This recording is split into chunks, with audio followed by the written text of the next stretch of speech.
Hello viewers, এই ভিডিওতে আলোচনা করব তোমরা যারা ক্যালকাটা ইউনিভার্সিটিতে বিএ হিস্ট্রি অনার্সে 4th সেমিস্টারে পড়ছো, তোমাদের 5th পেপারটির আদি মধ্যযুগের ভারতের ইতিহাসের এই পেপারটির একটি ইম্পর্টেন্ট প্রশ্ন। চোলদের শাসন ব্যবস্থায় মন্ডলম এবং বল নাডু বলতে কি বোঝায়, এ সম্পর্কে সংক্ষিপ্ত আলোচনার পর এর অ্যান্সার তোমাদের সামনে তুলে ধরবো। বোর্ডে কি লেখা রয়েছে দেখে নাও। CU history honours 4th semester DSCC 5। প্রশ্ন হচ্ছে চোল শাসন ব্যবস্থায় মন্ডলম ও বলনাডু এই দুটির গুরুত্ব কি। তা চোলেদের বা চোলেরা বিখ্যাত দুটি কারণে। এক, তারা শক্তিশালী নৌবাহিনী তৈরি করেন।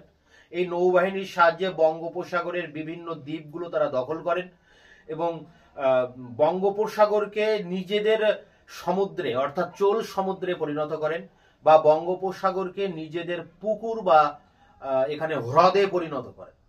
এটা তোমাদেরকে পড়তে হয়। আর দ্বিতীয়ত, চোলদের আরেকটি কারণে চোলরা বিখ্যাত, সেটি হচ্ছে তাদের গ্রামীণ স্বায়ত্ত শাসন ব্যবস্থা। বর্তমান ভারতবর্ষের যে পঞ্চায়েতি ব্যবস্থা রয়েছে, যে পঞ্চায়েতি ব্যবস্থায় আমরা গ্রামের প্রতিটা মানুষ কিন্তু সেই শাসন ব্যবস্থায় অংশগ্রহণ করতে পারি, এলাকার উন্নয়নে আমরা অংশগ্রহণ করতে পারি। শাসন ব্যবস্থার এই যে পঞ্চায়েতি ব্যবস্থা, স্বায়ত্ত শাসন ব্যবস্থা, সেই স্বায়ত্ত শাসন ব্যবস্থার প্রথম সূত্রপাত হয় ভারতবর্ষের ইতিহাসে এই চোলেরা করেছিলেন তাদের সাম্রাজ্যে।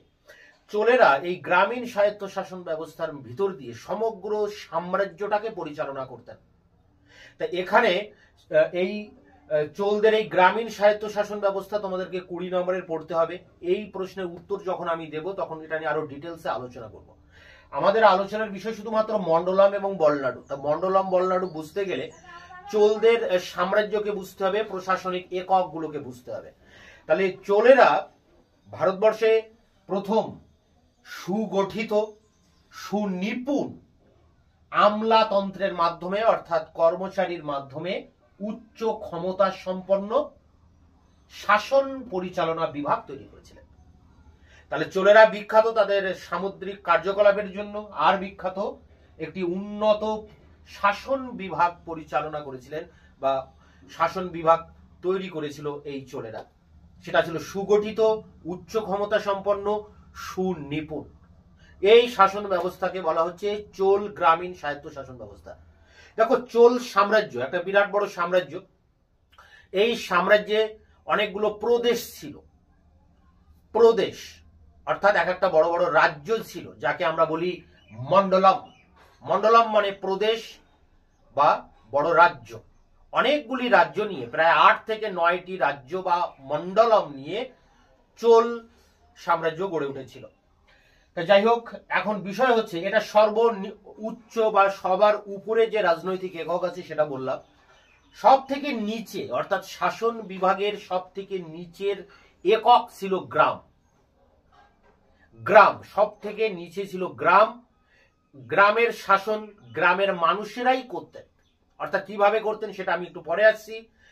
শুধু এককগুলো একটু দেখে নিই আমরা। একেবারে সর্বনিম্ন স্তরে রয়েছে গ্রাম। অনেকগুলি গ্রামকে নিয়ে আমাদের কি তৈরি হয়? পঞ্চায়েত তৈরি হয়। তা এখানে অনেকগুলি গ্রাম নিয়ে তৈরি হচ্ছে কুররম।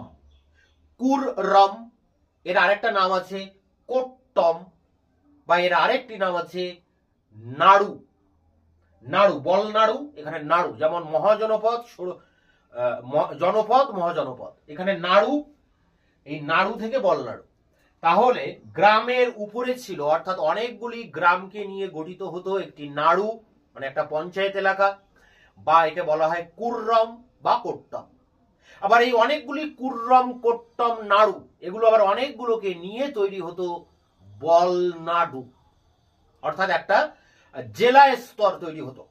এখানে গ্রামের উপরে রয়েছে একটা ব্লক, এবং অনেকগুলো ব্লককে নিয়ে তৈরি হচ্ছে একটা জেলা বা ডিস্ট্রিক্ট বলনাডু। গ্রাম, অনেকগুলি গ্রামকে নিয়ে তৈরি হচ্ছে নাড়ু, অনেকগুলি নাড়ুকে নিয়ে তৈরি হচ্ছে বলনাড়ু, এবং অনেকগুলি বলনাড়ুকে নিয়ে তৈরি হচ্ছে একটি মন্ডলম বা একটি প্রদেশ। এইভাবে 9টি প্রদেশ ছিল চোল সাম্রাজ্যে। চোলেরা বা চোল রাজারা, বিশেষ করে রাজেন্দ্র চোল, রাজরাজ চোল, এনারা বিখ্যাত ছিলেন। এনারা সামুদ্রিক অভিযানে অংশ নেন, শক্তিশালী নৌবাহিনী তৈরি করেন, সুশাসন প্রতিষ্ঠা করেন, সুশৃঙ্খলভাবে সাম্রাজ্য পরিচালনা করেছিলেন এই দুই বিখ্যাত রাজা, রাজরাজ চোল, রাজেন্দ্র চোল। রাজেন্দ্র চোল বাংলাদেশ আক্রমণ করেছিলেন বঙ্গোপসাগরের উপর দিয়ে এসে, এবং বাংলা বিহার জয় করে তিনি এক নতুন রাজধানী স্থাপন করেছিলেন গঙ্গাইকোন্ড চোলপুরম। সেখানে গঙ্গাইকোন্ড চোল মন্দির তৈরি করেন, শিবের মন্দির, এবং সেখানে বাংলাদেশ থেকে নিয়ে যাওয়া গঙ্গা জলের ঘটি সেই মন্দিরের মাথায় স্থাপন করেন। তোমরা গুগলে সার্চ করে মন্দিরটি দেখতে পারো, খুব চমৎকার মন্দির এই গঙ্গাইকোন্ড চোলপুরম। তো এখানে রাজেন্দ্র চোল রাজধানী স্থাপন করেছিলেন। কিন্তু চোলেদের আগে যে রাজধানী ছিল সেই কাঞ্চি, বিখ্যাত নগরী ছিল কাঞ্চি, সেটাই ছিল চোলেদের রাজধানী। পরে রাজেন্দ্র চোল বাংলা জয় করার পর তিনি গঙ্গৈকোন্ড চোলপুরম উপাধি নেন, গঙ্গৈকোন্ড চোলপুরম বলে একটি নতুন রাজধানী স্থাপন করেন, এবং গঙ্গৈকোন্ড চোলপুরম নামে একটি শিব মন্দির তৈরি করেন। তা দেখো, এখানে এবার আসি আমরা স্বায়ত্ত শাসন ব্যবস্থার কথা বলি। স্বায়ত্ত শাসন ব্যবস্থা ছিল যে একটা গ্রামের মধ্যে অনেকগুলো পাড়া থাকে, তা প্রতিটা পাড়া থেকে একজনকে নিয়ে এইভাবে 30টি পাড়া থেকে 30 জনকে বেছে নেওয়া হতো লটারির মাধ্যমে। প্রতিটা পাড়া থেকে একজন করে, তা 30টা পাড়া থেকে 30 জনকে নিয়ে একটা বোর্ড তৈরি করা হতো, এবং সেই বোর্ডকে আবার 6 জন করে 5 জন করে নিয়ে 6টি ভাগে ভাগ করা হতো। 5 6 30, 5 জন করে সেই সদস্য নিয়ে 6টি বোর্ড তৈরি করা হয়েছিল বা বিভাগ তৈরি করা হয়েছিল, এবং এক একটা বিভাগকে এক একটা কাজের দায়িত্ব দেওয়া হতো 1 বছরের জন্য। গ্রামের যে পুকুরগুলো ছিল সেগুলো দেখাশোনা করার জন্য পুষ্করিণী সভা, রাজস্ব আদায় করার জন্য রাজস্ব আদায়কারীর সভা, গ্রামের একটা জনকল্যাণার্থে একটি সভা, এইভাবে বিভিন্ন পাটে পাটে তারা এই বিভাগগুলো কাজে লাগাতেন। 6টি বিভাগ তৈরি করে 6 রকম দায়িত্ব এই বিভাগগুলির উপরে দেওয়া হতো। এবং বিভাগটা, এই বোর্ড বা এই বিভাগগুলো কিভাবে তৈরি করা হয়েছিল, 30 জনকে নিয়ে সেই 30 জনকে আনা হয়েছিল 30টি পাড়া থেকে লটারির মাধ্যমে। তো এইভাবে বিভিন্ন সমিতি তৈরি করে, পুষ্করিণী সমিতি, গ্রাম সমিতি, রাজস্ব সমিতি, এরকম সমিতি তৈরি করে তারা গ্রামকে শাসন করতেন। একজন গ্রাম প্রধান থাকতেন, এবং গ্রামে কোনো কিছু হলে সেই গ্রামের মধ্যে আলোচনা করে, সবার সামনে আলোচনা করেছে, এবং সেই আলোচনায় রাজার একজন প্রতিনিধি থাকতেন, মধ্যমাসী বা মধ্যস্থতাকারী। রাজা এবং গ্রামের প্রজাদের মধ্যে মধ্যস্থতাকারী হিসেবে রাজার একজন প্রতিনিধি বা একজন আমলা থাকতেন। তিনি গ্রামের সবার সাথে আলোচনা করে কোনো জনকল্যাণমূলক কাজ করা, রাজস্ব আদায় করা বা বিচার বিভাগ পরিচালনা, এই ধরনের কাজগুলো কিন্তু পরিচালিত হতো। ফলে চোল শাসন ব্যবস্থায় দেখা যায় যে এই শাসন ব্যবস্থায় রাজা রাজধানীতে বসে আছেন, বিরাট বড় প্রাসাদে আড়ম্বরপূর্ণ জীবনযাপন, কিন্তু তার গ্রামে যাওয়ার প্রয়োজন হচ্ছে না। গ্রামের শাসন ব্যবস্থা অটোমেটিক্যালি চলছে, স্বনিয়ন্ত্রিতভাবে চলছে, এবং সেখানে গ্রামের একজন প্রতিনিধি, রাজার প্রতিনিধিও সেখানে থাকছেন। থেকে সেই প্রতিনিধির সাথে গ্রামের যারা গণ্যমান্য ব্যক্তি তাদের সাথে আলোচনার ভিতর দিয়ে একটা সিদ্ধান্ত নেওয়া হচ্ছে রাজস্বের ক্ষেত্রে, বিচারের ক্ষেত্রে, এবং এখানে জনকল্যাণমূলক কার্যকলাপ পরিচালনা করার ক্ষেত্রে। এই জন্য এই বিষয়টা, এই সিস্টেমটাকে বলা হচ্ছে স্বায়ত্তশাসন। তবে চোল রাজারা এই গ্রামের মানুষের এইভাবে শাসন কার্যে তাদেরকে অংশগ্রহণের সুযোগ দিয়ে রাজার প্রতি যে সাধারণ মানুষের ক্ষোভ তৈরি হওয়ার বিষয়টা একেবারে ধামাচাপা দিয়ে দিয়েছিলেন। মানুষের মধ্যে কোনো ক্ষোভ ছিল না, কারণ তারা নিজেদের শাসন নিজেরাই করতেন। ফলে চোল রাজ্যের বা চোল কেন্দ্রীয় শক্তির বিরুদ্ধে কখনোই কোনো বিদ্রোহ হয়নি। সাধারণ মানুষ বিদ্রোহ কিন্তু পরিচালনা করেনি, এবং চোল রাজারা এই দিক থেকে নিশ্চিন্ত হয়ে তারা সাম্রাজ্য বিস্তারের কাজে কিন্তু নির্ঝঞ্ঝাটে মনোনিবেশ করতে পেরেছিলেন। তাদের এই চোল শাসন ব্যবস্থা ছিল একটা অভিনব। গ্রামের যারা বয়স্ক ব্যক্তি তাদেরকে নিয়ে তৈরি করেছিলেন এই রাজা প্রতিটা গ্রামে সভা। আবার অনেকগুলো সভা নিয়ে তৈরি হয়েছিল মহাসভা, যে মহাসভার অধীনে একটা বড় সমগ্র অঞ্চল, অর্থাৎ অনেকগুলো গ্রাম হয়তো ছিল, যাকে আমরা নাড়ু বলি, অনেকগুলো গ্রামের সমষ্টিকে আমরা বলি নাড়ু বা কুর্রম বা কোট্টা। তা এর উপরে ছিল মহাসভা, মহাসভা। এবং সবার সদস্য হতে গেলে তাকে নির্দিষ্ট পরিমাণ জমির মালিক হতে হবে, তাকে শিক্ষিত হতে হবে, তাকে বয়স্ক হতে হবে, তাকে পরিবারভুক্ত হতে হবে, অনেক রকম নিয়ম কানুনের ভিতর দিয়ে মানুষ কিন্তু এই সভার, গ্রামের বয়স্ক ব্যক্তিদের, জ্ঞানীগুণী পণ্ডিতদের যে সভা, সেই সভার সদস্য হতে পারতেন। সভার উপরে ছিল মহাসভা।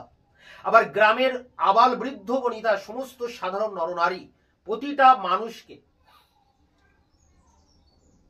18 বছর বয়স্ক প্রতিটা নাগরিক, স্ত্রী পুরুষ নির্বিশেষে, তাদেরকে নিয়ে তৈরি হয়েছিল উর, দীর্ঘরা উর। এটা একটা টিকা। সভা এবং উর কাকে বলে বা কি, এটা নিয়ে কিন্তু টিকা আছে। তা উর, এটা নিয়ে আমরা আরো ডিটেলসে স্বায়ত্তশাসন ব্যবস্থার পরে নোটসে 20 নম্বরে যখন আলোচনা করব তখন বলবো।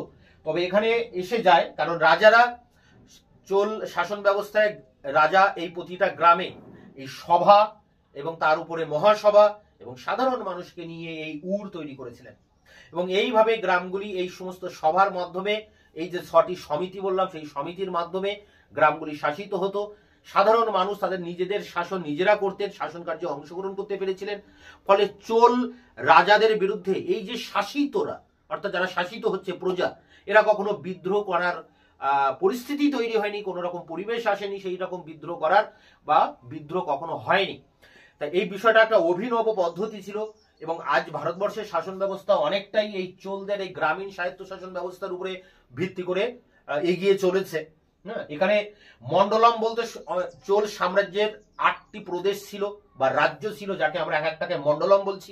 এই মন্ডলমের নিচে ছিল বলনাড়ু, অর্থাৎ জেলা স্তর, এবং অনেকগুলো বলনাড়ুর নিচে ছিল আবার নাড়ু, অর্থাৎ অনেকগুলো নাড়ু নিয়ে তৈরি হয়েছিল এখানে বলনাড়ু। আবার নাড়ুর নিচে ছিল গ্রাম, অর্থাৎ অনেকগুলো গ্রাম নিয়ে তৈরি হয়েছিল নাড়ু, অনেকগুলো নাড়ুকে নিয়ে তৈরি হয়েছিল বলনাড়ু, অনেকগুলো বলনাড়ু বা ডিস্ট্রিক্টকে নিয়ে তৈরি হয়েছিল এক একটা মন্ডলম বা প্রদেশ বা রাজ্য বা স্টেট। এরকম 9টি স্টেট ছিল, সিংহল সহ ভারত মহাসাগরে মালদ্বীপ, বঙ্গোপসাগরে আন্দামান নিকোবর দ্বীপপুঞ্জ, সুমাত্রা, শ্রী বিজয় সাম্রাজ্য শৈলেন্দ্র রাজাদের, এই সমস্ত এক একটা প্রদেশ ছিল চোলেদের, বা এক একটা মন্ডলম ছিল। তো এর যে অ্যান্সার, সেটা নিয়ে এবার অনস্ক্রিন তোমাদের সামনে আলোচনা করছি। চোল রাষ্ট্রের প্রেক্ষিতে মন্ডলম ও বলনাড়ুর তাৎপর্য। চোলগণ একটি সুগঠিত ও সুনিপুণ আমলাতন্ত্রের মাধ্যমে একটি উচ্চ ক্ষমতা সম্পন্ন শাসন পরিচালনা বিভাগ সৃষ্টি করেছিলেন।